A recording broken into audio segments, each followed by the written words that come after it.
आज हम आप लोगों को कक्षा 12 का जो अध्याय 1 अपना चल रहा था उसमें से अपने 12 क्वेश्चन हो गए थे। आज हम क्वेश्चन नंबर 13, 14, 15 तीन क्वेश्चन समझाएंगे। जो 15 क्वेश्चन हैं आपके पहले चैप्टर में 15 क्वेश्चन ही हैं। आज अपना पहला चैप्टर खत्म हो जाएगा, इसके बाद आगे हम नेक्स्ट चैप्टर शुरू करेंगे।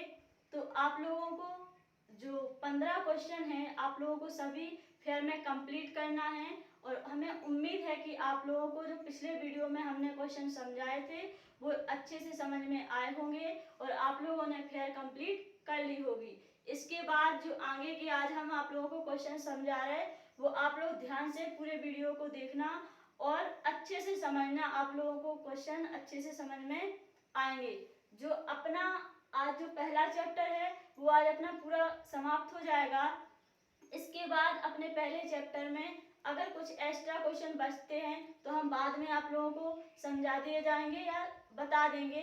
आज तक अपने 15 क्वेश्चन ही होंगे। इसके बाद जो अपना 13वां क्वेश्चन है आज का वो है कि युग्मक जनन और भ्रूणोद्भव में 4 अंतर लिखिए। तो सबसे पहले जो युग्मक जनन है ये जान लेते हैं कि युग्मक जनन है क्या।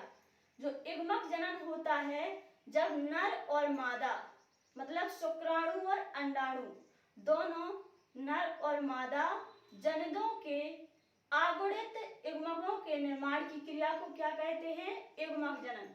मतलब अपनी भाषा में समझेंगे इसे तो जब शुक्राणु और अंडाणु दोनों मिलते हैं तो एक जायगोट का निर्माण होता है, एक अंडे का निर्माण होता है, तो उसे क्या कहते हैं? युग्मक जनन। ये क्या हो गया? युग्मक जनन में पहला अंतर।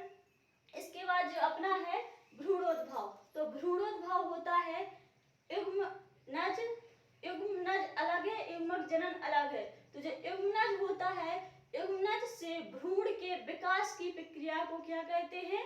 भ्रूणोद्भव। मतलब जो अंडा बन जाता है शुक्राणु अंडाणु मिलने के बाद, तो उसके बाद जो भ्रूण का विकास होता है उसे क्या कहते हैं? भ्रूणोद्भव।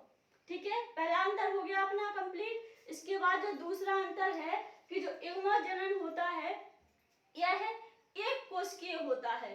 मतलब इसमें एक कोशिका होती है। युग्मक जनन एक कोशिकीय होता है और भ्रूणोद्भव बहुकोशिकीय होता है। ठीक है, ये एक कोशिकीय और एक बहुकोशिकीय। इसके बाद जो तीसरा अंतर है अपना युग्मक जनन में कि यह अगुणित होता है। अब अगुणित क्या है? अगुणित अपन अपने हिसाब से समझेंगे। जैसे कि मनुष्य में कितने गुणसूत्र होते हैं? 46। तो 46 जो गुणसूत्र हैं ये हो गए अपने अगुणित, सॉरी द्विगुणित। ठीक है, द्विगुणित। और जो 46 के आधे जो जोड़े में मिल जाते हैं तो उसे क्या कहते हैं? द्विगुणित। सॉरी, हम आप लोगों को बताएं जैसे मनुष्य में है 46 गुणसूत्र। ठीक है, अब जो 46 जो जोड़े में मिले तो ये कितने हो गए? 23 गुणसूत्र। तो जो 46 गुणसूत्र हैं ये हैं अपने अगुणित, सॉरी ये हैं अपने अगुणित और ये हैं अपने द्विगुणित।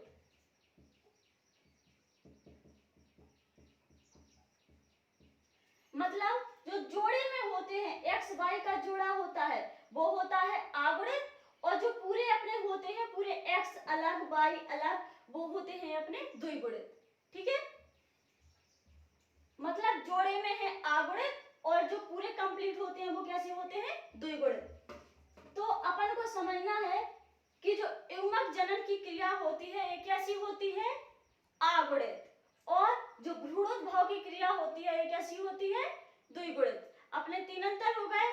इसके बाद जो अपना चौथा अंतर है, चौथा है जो युग्मक जनन की क्रिया होती है यह 2 प्रकार की होती है। युग्मक जनन में 2 प्रकार होते हैं, एक शुक्र जनन जिसे शुक्राणु कहते हैं और एक अंड जनन जिसे अंडाणु कहते हैं। ठीक है, इसके बाद जो भ्रूणोद्भव की क्रिया होती है यह मुख्य रूप से 3 प्रकार की होती है। सबसे पहले युग्मक जनन, उसके बाद निषेचन, उसके बाद विदलन। और विदलन को ही क्या कह देते हैं? भ्रूण विकास। मतलब जो भ्रूण का विकास होता है तो उसे क्या कह देते हैं? भ्रूण विकास या विदलन। ये हो गया अपने 3 प्रक्रियाएं। इसके बाद जो अपना लास्ट अंतर है युग्मक जनन में, तो युग्मक जनन में हमेशा अर्धसूत्री विभाजन होता है। युग्मक जनन में कैसा होता है? अर्धसूत्री विभाजन। इसके बाद जो भ्रूणोद्भव है इसमें हमेशा समसूत्री विभाजन या सिर्फ इसे सूत्री विभाजन भी कहते हैं, समसूत्री या सूत्री विभाजन। तो 5 अंतर हमने आप लोगों को समझा दिए हैं, ठीक है। हमें उम्मीद है कि आप लोगों को मौखिक समझ में आए होंगे। इसके बाद हम आप लोगों को पूरा कंप्लीट लिख के बता रहे हैं, तो आप लोग ध्यान से देख लेना। जो अपना पहला अंतर लिखना है अपन को कि युग्मक जनन की क्रिया नर एवं मादा जनदों, नर एवं मादा जनदों के आगुणित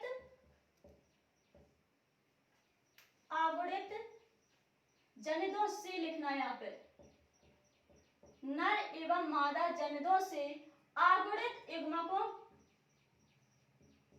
के बनने की प्रक्रिया को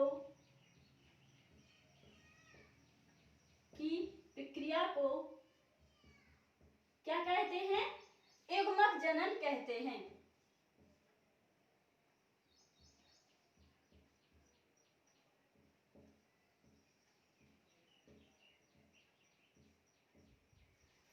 नर एवं मादा जनदों से आगुणित युग्मकों के बनने की प्रक्रिया को युग्मक जनन कहते हैं। ये हो गया अपना पहला अंतर। अब भ्रूणोद्भव में है युग्मनज से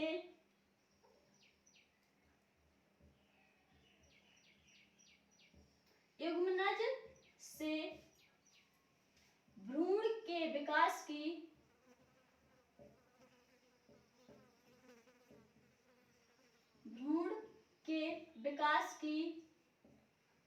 प्रक्रिया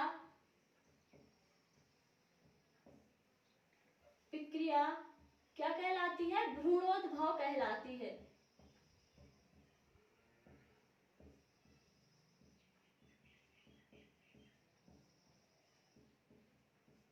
भ्रूणोद्भव कहलाती है। इसके बाद जो दूसरा अंतर है, दूसरा है कि इसमें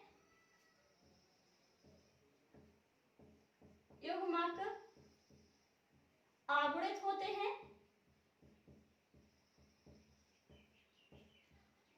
आगुणित मतलब जोड़े में होते हैं, और इसमें युग्मक द्विगुणित होते हैं।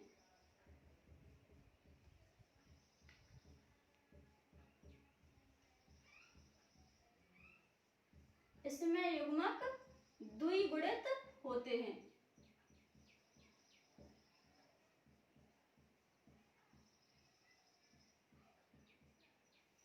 इसके बाद जो तीसरा अंतर है अपना युग्मक जनन में, यह है एक कोशिकीय होते हैं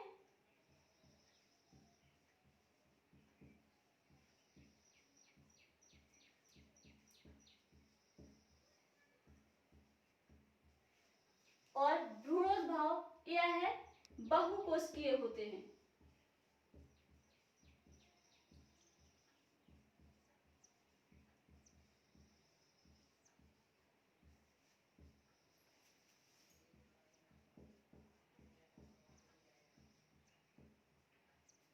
इसके बाद जो अपना चौथा अंतर है, इनमें अर्धसूत्री विभाजन होता है।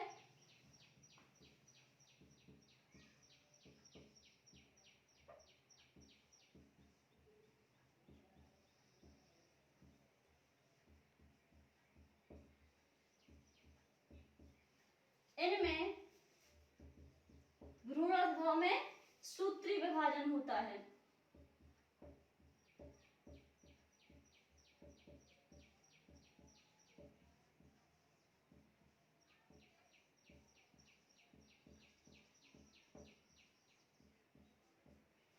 इसके बाद जो अपना अंतिम अंतर है पांचवा, कि जो युग्मक जनन है कितने प्रकार का होता है? 2 प्रकार का। यह दो प्रकार का होता है।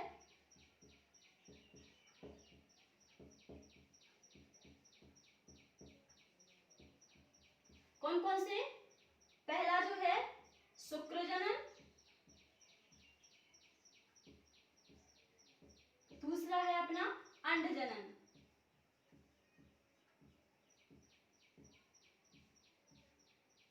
ठीक है, इसके बाद जो भ्रूणोद्भव है यह है मुख्य रूप से 3 प्रकार का होता है।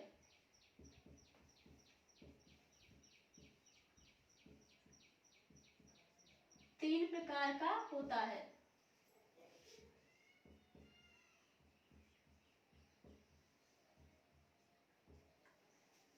जो अपना पहला है इसमें है युग्मक जनन,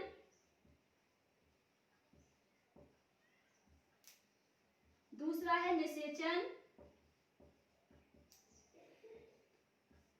तीसरा है अपना विदलन या जिसे भ्रूण विकास भी कहते हैं।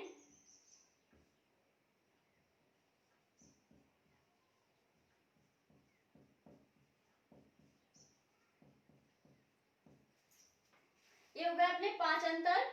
पहला, नर एवं मादा जंतुओं से आगुणित युग्मकों के बनने की प्रक्रिया को युग्मक जनन कहते हैं, जबकि युग्मनज से भ्रूण के विकास की प्रक्रिया को भ्रूणोद्भव कहते हैं। इसमें युग्मक आगुणित होते हैं, इसमें द्विगुणित होते हैं। यह एक कोशिकीय होते हैं, यह बहुकोशिकीय होते हैं। इनमें अर्धसूत्री विभाजन होता है, इनमें सूत्री विभाजन होता है। और यह 2 प्रकार के होते हैं, शुक्रजनन, अंडजनन। यह मुख्य रूप से 3 प्रकार का होता है, युग्मक जनन, निषेचन, विदलन या जिसे भ्रूण विकास भी कहते हैं। तो ये अपना क्वेश्चन नंबर कंप्लीट हो गया 13वां। इसके बाद जो क्वेश्चन नंबर 14वां है वो हम आप लोगों को लिख के बता रहे हैं।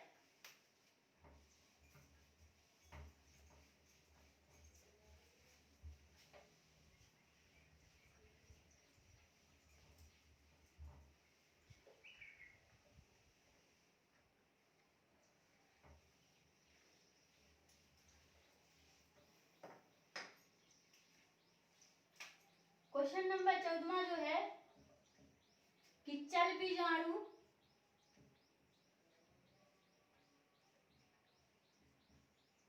जिसे जूसपोर भी कहते हैं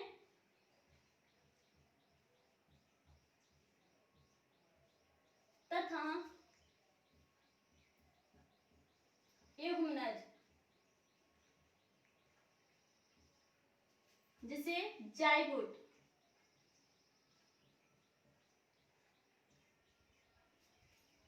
चल बीजाणु या जूसपोर तथा युग्मनज या जाइगोट में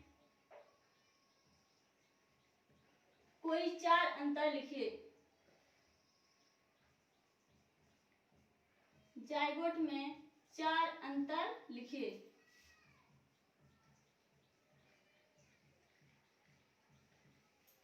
ठीक है, तो अपन 2 कॉलम बनाएंगे।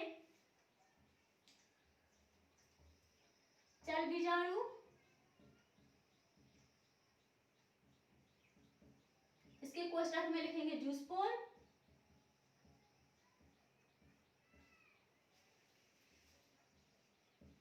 युग्मनज, जाइगोट।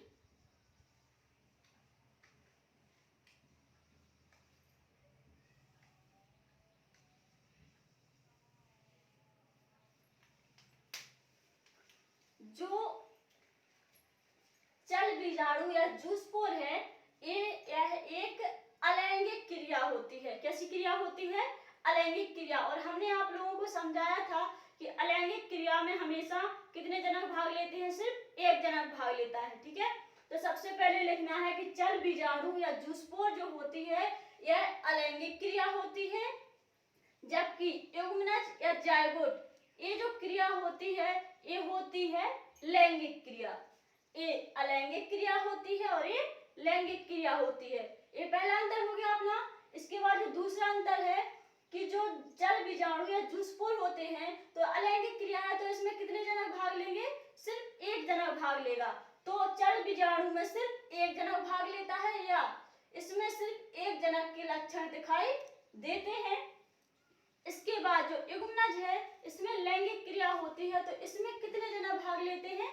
2, नर तथा मादा। तो इसमें कितने जनकों के लक्षण दिखाई देंगे? नर तथा मादा के, या इसमें 2 जनकों के लक्षण दिखाई देते हैं। जी हो गया 2 अंतर। इसके बाद जो तीसरा है, ये चल बीजाणु होते हैं, ये चल होते हैं। चल मतलब चल सकते हैं, इन्हें एक जगह से दूसरी जगह पहुंचाया जा सकता है। जैसे मान लो उदाहरण के लिए शैवाल, शैवाल जानते हैं आप लोग? तो शैवाल पानी में तैरकर एक स्थान से दूसरे स्थान तक पहुंच सकते हैं या जा सकते हैं। लेकिन युग्मनज यानी कि जो जायगोट होते हैं ये अचल होते हैं, इन्हें एक स्थान से दूसरे स्थान तक नहीं पहुंचाया जा सकता, ना ये अपने आप जा सकते हैं।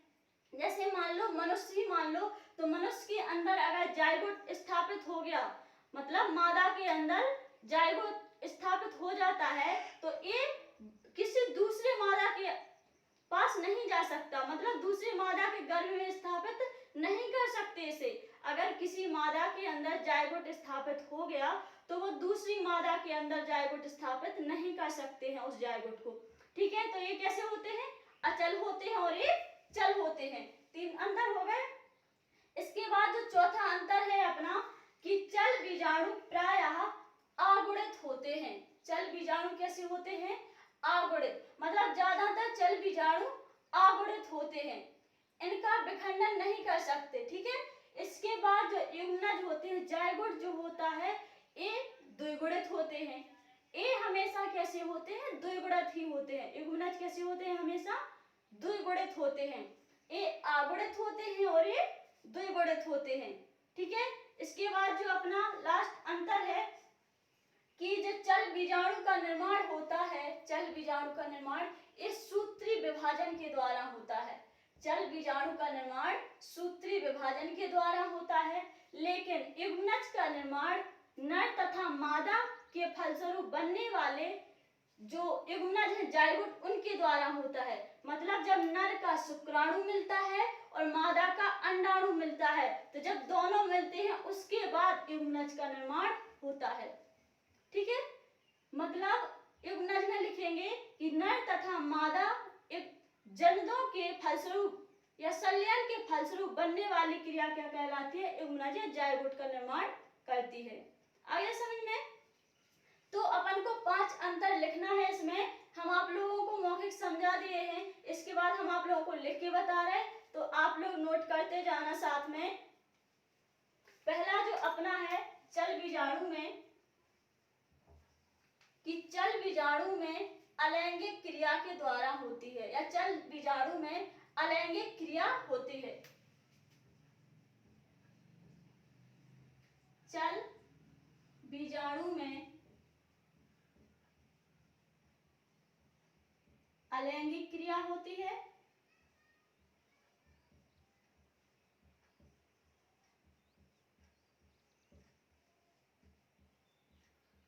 ठीक है, जबकि युग्मनज में कैसी क्रिया होती है? लैंगिक क्रिया। युग्मनज में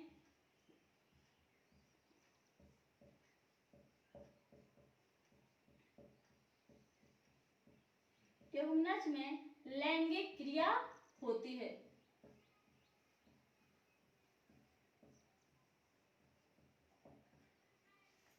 ठीक है, अब इसमें अलैंगिक क्रिया होती है तो कितने जनक के लक्षण दिखाई देंगे? सिर्फ एक।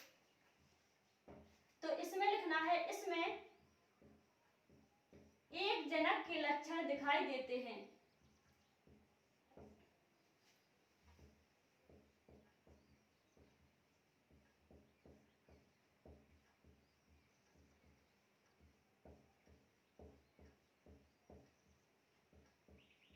क्योंकि अलैंगिक क्रिया में सिर्फ एक जनक भाग लेता है, इसलिए इसमें एक जनक के लक्षण दिखाई देते हैं। जबकि युग्मनज लैंगिक क्रिया है, तो लैंगिक क्रिया में कितने जनक भाग लेते हैं? 2, नर तथा मादा। तो इसमें दोनों जनकों के लक्षण दिखाई देते हैं।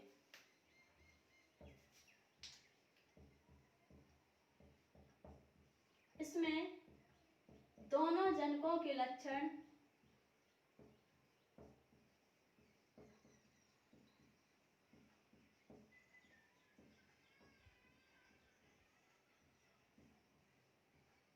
दिखाई देते हैं। ठीक है, अब हमने तीसरा बताया था कि चल बीजाणु होते हैं या जूस्पोर होते हैं वो कैसे होते हैं, चल होते हैं। चल मतलब एक स्थान से दूसरे स्थान पर जा सकते हैं। यह है चल होते हैं।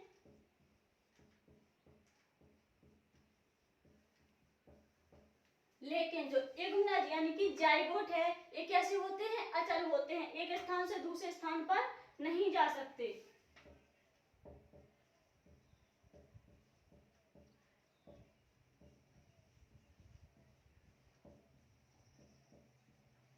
इसके बाद जो चौथा अंतर है अपना चल बीजाणु में, तो चल बीजाणु होते हैं कैसे होते हैं, आगुणित होते हैं।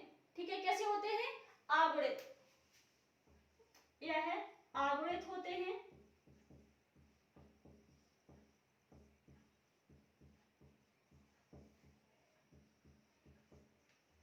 युग्मनज कैसे होते हैं, द्विगुणित होते हैं।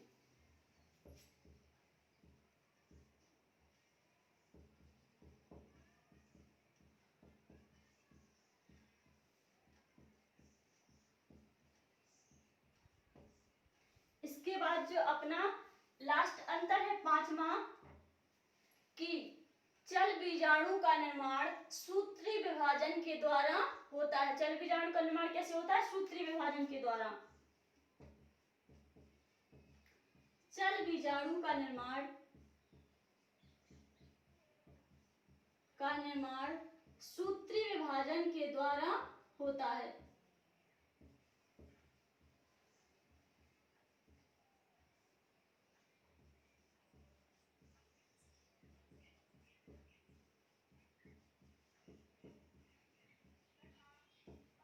ठीक है, इसके बाद जो युग्मनज का निर्माण है, या इसमें ऐसा भी लिख सकते कि युग्मनज का निर्माण सूत्री विभाजन के द्वारा है, या ऐसा भी लिख सकते कि जब नर और मादा जनदों का संलयन होता है तो उसके फलस्वरूप युग्मनज का निर्माण होता है। ठीक है,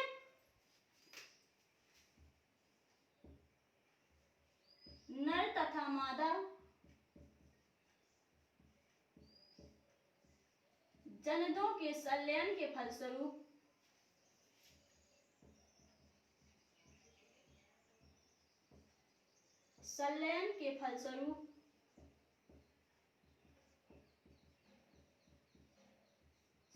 युग्मनज का निर्माण होता है।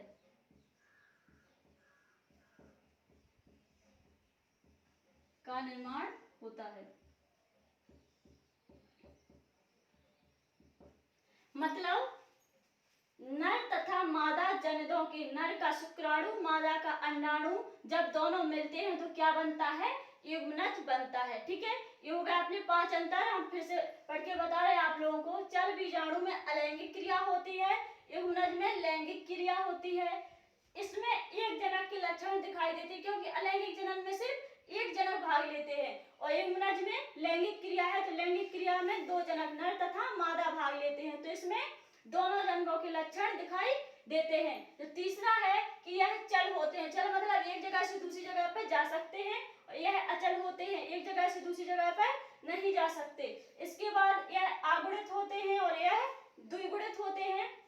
इसके बाद जो पांचवा है अपना कि चल बीजाणु का निर्माण सूत्री विभाजन के द्वारा होता है, जबकि युग्मनज का निर्माण नर तथा मादा जनदों के संलयन के फलस्वरूप मतलब मिलने के फलस्वरूप युग्मनज का निर्माण होता है। तो ये अपने दोनों क्वेश्चन कंप्लीट हो गए। इसके बाद जो अपना तीसरा क्वेश्चन है कि बाह्य निषेचन क्या है, वह इसकी हानि लिखिए। बाह्य निषेचन की हानि लिखिए। तो हम आप लोगों को पहले समझा दे रहे हैं मौखिक कि जो बाह्य निषेचन होता है, बाह्य निषेचन किसी जीवधारी के बाहर होता है। बाह्य निषेचन उसमें नाम ही है कि बाह्य मतलब बाहर, तो बाह्य निषेचन है कोई भी जीवधारी के शरीर के बाहर होने वाला निषेचन क्या कहलाता है, बाह्य निषेचन कहलाता है। और जो शरीर के बाहर निषेचन होता है, तो जैसे कि उदाहरण के लिए बता दें, कुछ मछलियां हैं, मछलियों में, मेंढकों में शैवाल हैं, इन सब में कैसा होता है, बाह्य निषेचन होता है। ठीक है, तो बाह्य निषेचन के बाद जो उसकी हानियां हैं तो हम आप लोगों को बताएं। जब बाह्य निषेचन होता है तो उन्हें युग्मकों की ज्यादा आवश्यकता होती है। क्योंकि कुछ एगमग कैसे हो जाते हैं, पानी में बह जाते हैं, कुछ कीट पतंगे खा लेते हैं, ठीक है। तो उन्हें एगमगों की कैसी होती है, अधिक आवश्यकता होती है एगमगों की निषेचन के लिए। और दूसरा जो है कि जब निषेचन जरूरी नहीं है कि जिस एगमग से मिल रहा है शुक्राणु, जिस अंडाणु से शुक्राणु मिल रहा है उसका संलयन हो जाए, उससे युग्मनज बन जाए, जरूरी नहीं है, क्योंकि उसमें पता नहीं कुछ कीटाणु चले जाते हैं, कुछ खराबी आ जाती है, तो वो कैसा हो जाता है, खराब हो जाता है।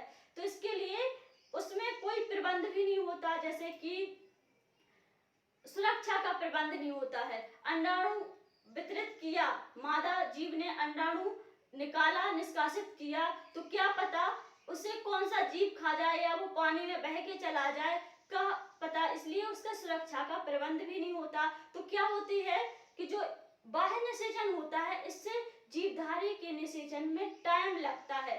जीवधारी के निषेचन में क्या होता है, टाइम लगता है, उसकी सुरक्षा का प्रबंध भी नहीं होता, उसमें एगमगों के निर्माण की ज्यादा आवश्यकता होती है, ठीक है। तो ये सब क्या है, इसकी हानियां बाह्य निषेचन की। तो हम आप लोगों को तीसरा क्वेश्चन लिख के बता रहे हैं अभी।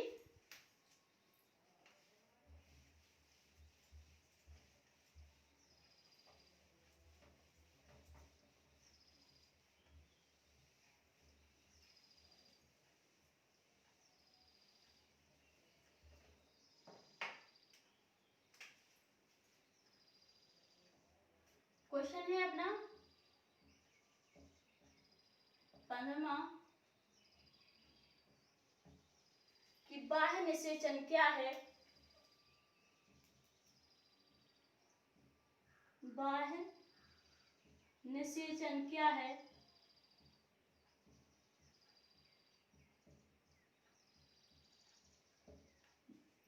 बाह्य निषेचन की हानियां लिखिए।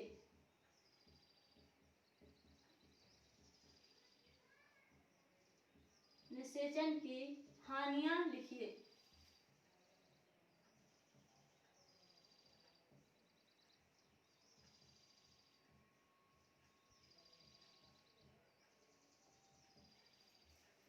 तो अब हम आप लोगों को लिख के बता रहे कि बाह्य निषेचन क्या है और इसकी हानियां क्या है।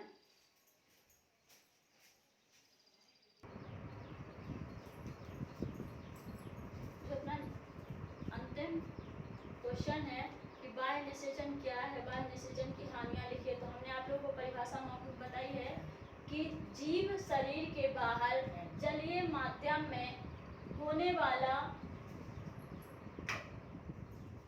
जीव शरीर के बाहर जलीय माध्यम में होने वाला निषेचन क्या कहलाता है, बाह्य निषेचन कहलाता है। मतलब शरीर, जो जीव है उसके शरीर के बाहर होने वाला निषेचन क्या कहलाता है, बाह्य निषेचन। उदाहरण हमने बताए हैं आप लोगों को कि अधिकांश शैवालों में बाह्य निषेचन होता है, मछलियों, उभयचर प्राणियों, उभयचर में आते हैं जैसे कि मेढक, जो जल व थल दोनों में रहे उसे क्या कहते हैं, उभयचर प्राणी आदि में कैसा होता है, बाह्य निषेचन।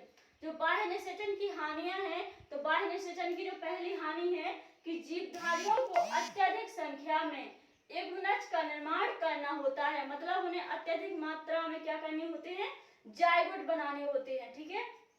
उसके बाद जो दूसरा है कि इसमें निषेचन सुनिश्चित नहीं होता है। मतलब कोई निश्चित नहीं है कि इसमें निषेचन हो ही जाएगा, मतलब अंडाणु और शुक्राणु का मिलन हो जाएगा, इसमें कुछ निश्चित नहीं होता।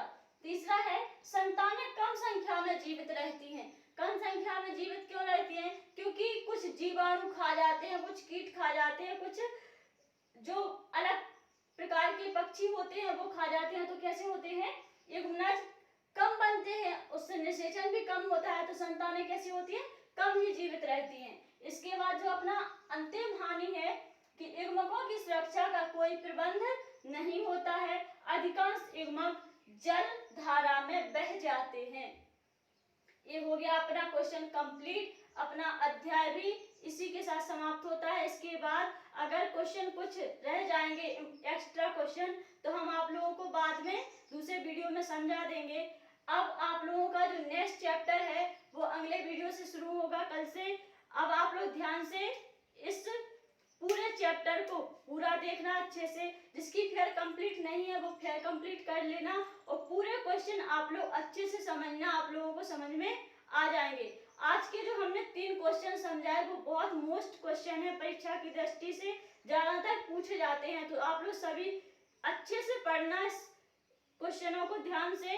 अब अगर आप लोगों को ये क्वेश्चन समझ में आए हैं और आप लोगों को वीडियो पसंद आया है तो प्लीज वीडियो को लाइक करें, शेयर करें, और अगर आप लोग हमसे पहली बार जुड़े हैं तो हमारे चैनल को सब्सक्राइब जरूर करें। धन्यवाद।